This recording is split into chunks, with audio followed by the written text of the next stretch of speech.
Chapter 8. Isabel. Just outside Havana, Cuba, 1994. Isabel and her grandfather sat her pappy in a chair in their little kitchen, and Isabel's mother, Teresa Padron de Fernandez, ran to the cabinet under the sink. Isabel hurried after her. Mammy was very pregnant. She was due in a week's time, so Isabel knelt down to find the iodine. Isabel's father, Geraldo Fernandez, had always been a handsome man, but he didn't look it now. There was blood in his hair, and the area around one of his eyes was already turning black. When they pulled his white linen shirt off him, his back was covered with welts. Isabel watched as Mammy cleaned his cuts with a washcloth. Pappy hissed as she disinfected them with the iodine. "What happened?" Isabel's mother asked. An industrialist baseball game played on the television in the corner, and Isabel's grandfather turned down the volume. "There was a riot on the Malecon," Lito said. "They ran out of food too fast." "I can't stay here," Pappy said. His head was bent low, but his voice was loud and clear. "Not any longer. They'll come for me." Everyone was quiet at that. The only sound was the soft crack of a bat and the roar of the crowd on the television.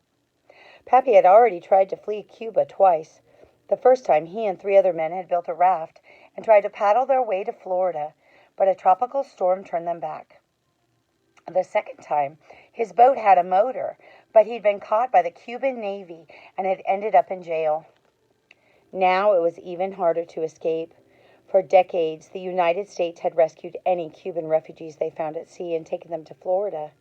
But the food shortages had driven more and more Cubans to El Norte. Too many. The Americans had a new policy everyone called wet foot, dry foot. If Cuban refugees were caught at sea with wet feet, they were sent to the U.S. Naval Base at Guantanamo Bay, at the southern end of Cuba.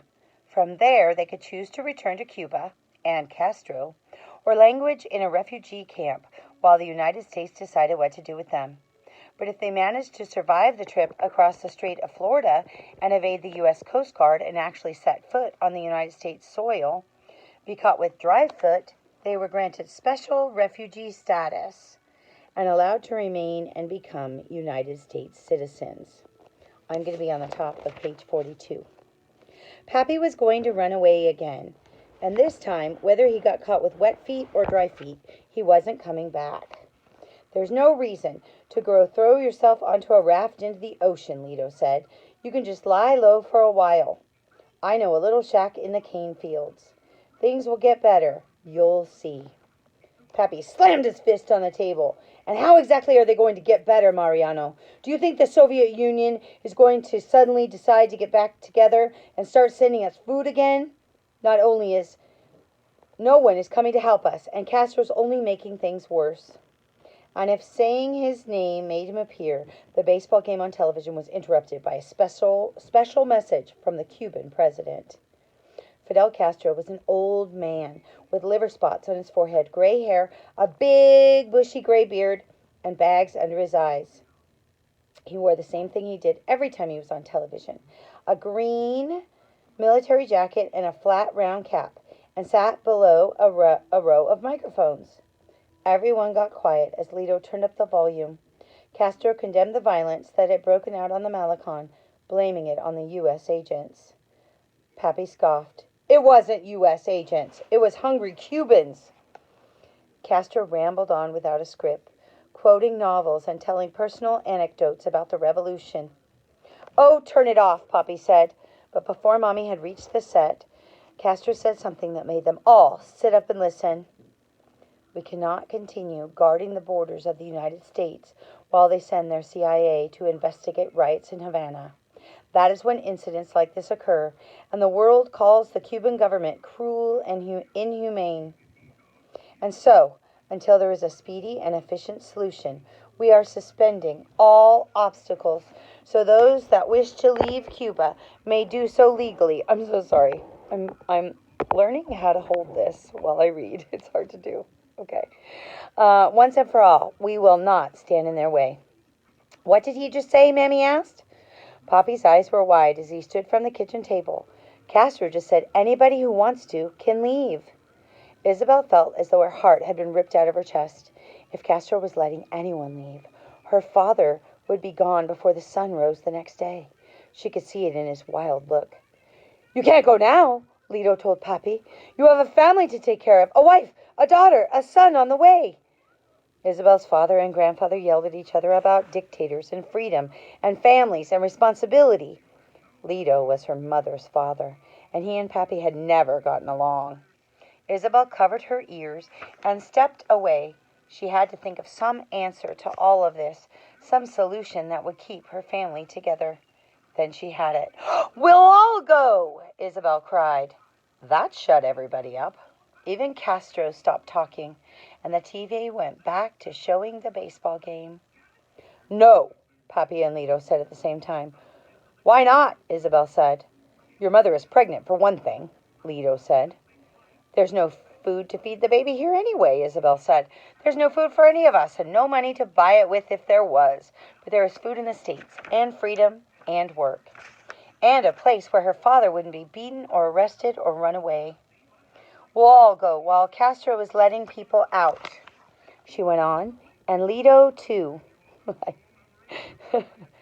"What? But I—" "No," Lito protested. There we go, I like that better. They were all quiet a moment more, until her father said, "But I don't even have a boat." Isabel nodded. She could fix that, too.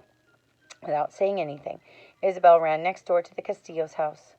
Luis, the older boy who'd saved her from the policeman's nightstick, wasn't home from work yet, and neither was his mother, Juanetta, who worked at the cooperative law office. But Isabel found Ivan and his father, Rudy, right where she thought they'd be, working on their boat in the shed. It was an ugly blue thing, cobbled together out of old metal advertisements and road signs and oil drums. It barely qualified as a boat, but it was big enough for the 4 Castillos, and maybe 4 more guests. "Well, if it isn't Hurricane Isabel," Senor Castillo said. He had white hair that he wore swept back on his head, and even though there was no food, he had a middle-aged paunch to his belly. "You have to take us with you," Isabel said. "No, we don't," Senor Castillo said. "Ivan, nail." "People are rioting in Havana," Isabel said. "Tell me something I don't know," Senor Castillo said. "Ivan, nail." Ivan handed him another nail. "My father was almost arrested," Isabel said. "If you don't take us with you, they'll throw him in prison." Senor Castillo paused his hammering for a moment, then shook his head. "There's no room, and we don't need a fugitive on board." Ivan looked at him funny, but only Isabel saw it. "Please," Isabel begged. "We don't have any gasoline anyway," Ivan said. He put a hand out to the motorcycle motor they'd mounted inside the boat. "We're not going anywhere soon." "I can fix that," Isabel said. She ran home again. Her father and grandfather were still arguing in the kitchen, so she slipped back in the back way. She grabbed her trumpet, gave it one long, sad look, and ran out the back door.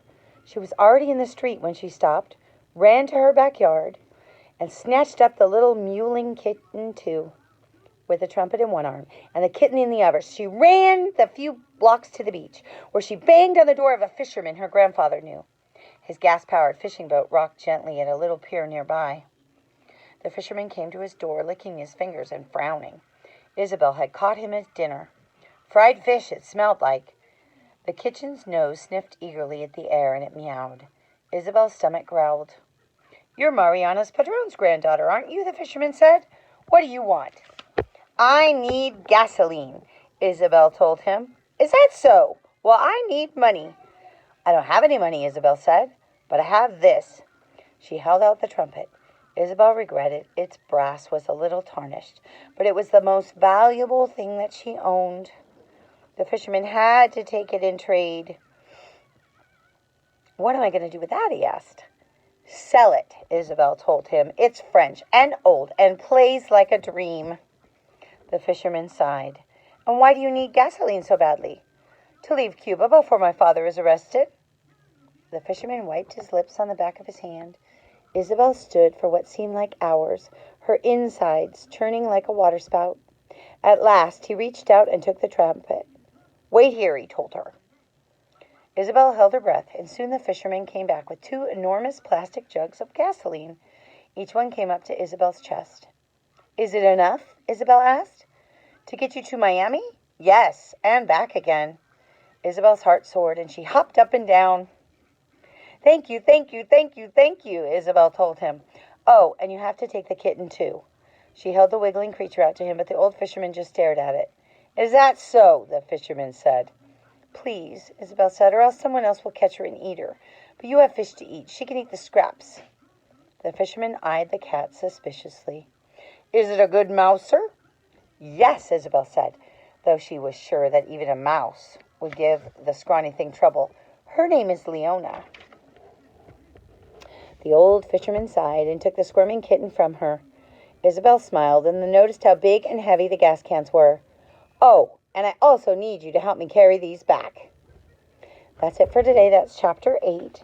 I wanted to tell you guys that the packets are due on the 31st, not the 1st, the 31st, and there will be a plan in place to return those.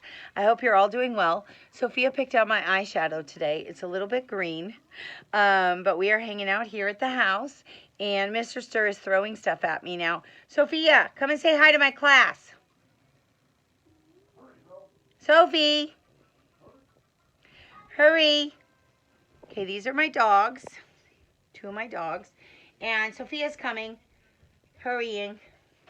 There's Sophia. Sophia, can you come say hi to my class? Hi. That's Sophia.